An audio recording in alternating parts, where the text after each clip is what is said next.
Kakinada rural నియోజకవర్గం కరప మండలం కరప పెనుగుదురు రహదారి మధ్యలో గల శ్రీ కాశీవారాహి అమ్మవారి ఆలయం వద్ద ఆషాఢ గుప్త నవరాత్రులు ముగింపు దశకు చేరుకోవడం వల్ల అమ్మవారిని దర్శించుకునేందుకు భక్తులు రాష్ట్ర నలుమూలల నుండి వచ్చి దర్శించుకుంటున్నారు. ఆలయం ఆవరణలో సుమారు 10 ఎకరాల ఖాళీ స్థలంలో భక్తుల జనసందోహంతో నిండిపోయింది. ఆషాఢ మాసం గుప్త నవరాత్రుల ముగింపు సందర్భంగా అమ్మవారు శుక్రవారం రాజవారాహి అవతారంలో దర్శనమిచ్చారు. ఈ అమ్మవారిని దర్శించుకోవడం, ఆరాధించడం వలన అష్టైశ్వర్యాలు, భోగభాగ్యాలు ప్రసాదించడం, భక్తుల కోరికలు తీర్చడం, రాజ్యాధికారం ప్రసాదించడం వల్ల అమ్మవారిని భక్తితో కొలుస్తున్నారు. వేలాది మంది భక్తులు అమ్మవారిని దర్శించుకుంటున్నారు. అలాగే అమ్మవారిని దర్శించుకునేందుకు వచ్చే భక్తులకు ఆలయ ధర్మకర్త చిక్కాల దొరబాబు ఎటువంటి అసౌకర్యం కలగకుండా ఉండేందుకు, అలాగే అమ్మవారిని దర్శించుకునేందుకు 2 క్యూ లైన్ల ద్వారా ప్రత్యేక ఏర్పాట్లు చేసి అమ్మవారిని దర్శించుకునేందుకు ఏర్పాట్లు చేశారు. అదేవిధంగా ఆఖరి రోజు కావడంతో అమ్మవారి ఆలయ ప్రాంగణంలో ఆలయ అర్చకులు చెరుకూరి సుబ్బన్న, వేద పండితులు సమక్షంలో హోమం, అలాగే అధిక సంఖ్యలో వచ్చిన భక్తులచే అమ్మవారికి సామూహిక కుంకుమ పూజలు నిర్వహించారు. తదనంతరం వచ్చిన మహిళలందరికీ ఆలయ ధర్మకర్త చిక్కాల దొరబాబు అమ్మవారి పేరు మీద చీరలను పంపిణీ చేశారు.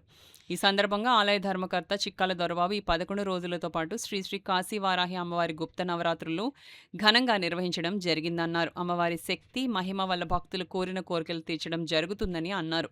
అమ్మవారి దర్శనానంతరం వచ్చిన భక్తులందరికీ అన్న ప్రసాదాలు స్వీకరించడం జరిగింది. శక్తిగా లక్ష్మీదేవి ఉంటే కుటుంబం ఎప్పుడు కూడా బాగుంటుంది. ఒక ఆడవారే ఏదైనా చేయాలంటే ఇవాళ ఆడవారు అమ్మవారిని కాశీ నుంచి వచ్చింది కాబట్టి అమ్మవారు ఎంత ప్రబలంగా వచ్చారు. ఎందుకంటే కాశీ 4 రోజులు ప్రయాణం, 2 రోజులు వెళ్ళాలి, 2 రోజులు రానాక 4 రోజులు పడుతున్నాకి అయినా సరే అక్కడ దర్శనం జరగదు. అటువంటి భాగ్యం మన కరప కొరిపల్ల రోజు దొరికింది. దీనికి మెయిన్ కారణం చిక్కాల అమ్మాజీ, మా అమ్మగారు.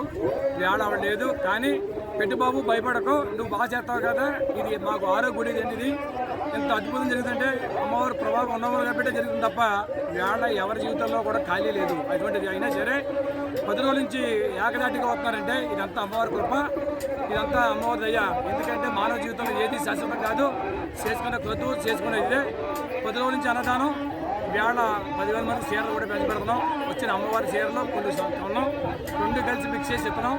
ఎందుకంటే ఏ ఇంట్లో ఆడవారు మాకు అక్కచెల్లి లేరు, అయినా సరే అక్కచెల్లిగా భావించి అందరినీ ఈ కార్యక్రమం ఎంతో పురోగతి. మేము అనుకున్న కంటే 10 రోజులు కూడా పెరిగితేనే వచ్చాం తప్ప తగ్గలేదు. వేళ ఒక 10,000 అనుకుంటే రామారామి 40 నుంచి 50 అంటున్నారు, అది ఎక్కడ కూడా తెలీదు. కానీ ఇదంతా అమ్మవారు. నేనేమంటానంటే వారంలో ఏదో రోజులు అంటే ఒక శుక్రవారం వచ్చేయకుండా 10 రోజులు కాకుండా ఏదో రోజు వచ్చారో మీకు ఇబ్బంది ఉండదు, మాకు చేయడానికి మాకు ఉండదు. ఇది 23 కుంకుమ పూజ టికెట్ లేదు, దర్శనం టికెట్ లేదు. నేను ఉన్నా లేకపోయినా సరే ఇక్కడ టికెట్ అన్నది లేకుండా చేసి కార్యక్రమం చేసాం. ఎందుకంటే లోక కళ్యాణం, అందరూ బాగుండాలి, మనం బాగుండాలి. ఎక్కువ తల్లిదండ్రులు పెళ్ళిళ్ళు అవ్వలేదు చెప్తారు, దానికి కూడా కార్యక్రమం పెట్టాం. 7 వారాలు, 9 వారాలు, 11 వారాలు అమ్మవారి పూజలో పెట్టి, వాములో పెట్టి తాడు అచ్చతలు ఒక్క ఎత్తామండి. కంపల్సరీగా వాళ్ళు రావాలి, మేము ఎక్కడ పడిపోతూ ఉంటారు, అలా కాదు. ఎందుకంటే సంకల్పం లేకుండా ఇలా చేయగలం. ఆయన వస్తే పంతులు గారు కడతాం, పంతులు గారు కూడా రూపాయి ఒక్కలేదు. ఇది ఎక్కడ డబ్బులు లేకుండా చేయాలని సంకల్పం. ఎంత ప్రభావం వెళ్తుందంటే అమ్మవారి కృప లేకపోతే జరగదు. ఏళ్ళ పొద్దున కూడా కాకినాడలో వర్షం కుట్టింది, ఇక్కడ వర్షం లేదు. ఈ 10 రోజులు సిరిజన్లు వచ్చి వెళ్ళింది తప్ప ఏం లేదు. ఏళ్ళ అద్భుతం. లాస్ట్ రోజు చాలా చక్కగా వెళ్తుంది. ఏ ఇంట్లో ఆడవారు పెళ్ళంగా ఉంటే ఆ చేతగా చేస్తారు. అందరికీ ఆడవారు అందరూ కూడా పేరు ధన్యవాదాలు.